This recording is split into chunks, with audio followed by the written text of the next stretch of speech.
সারা জীবন যাদেরকে জ্ঞানী লোকদের বই পড়ালাম, তারা আমাকে সেই বই সহ বৃদ্ধাশ্রমে পাঠালো।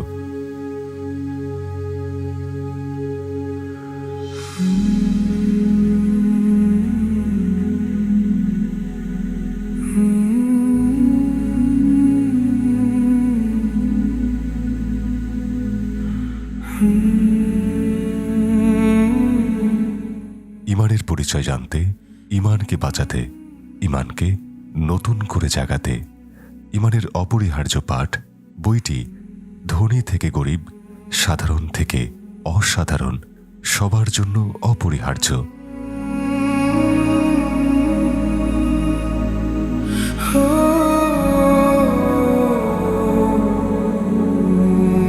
প্রজন্ম থেকে প্রজন্মে, পরিবারে, সমাজে, রাষ্ট্রে ইমান পাঠে এভাবে পরিবর্তন আসবেই ইনশাআল্লাহ।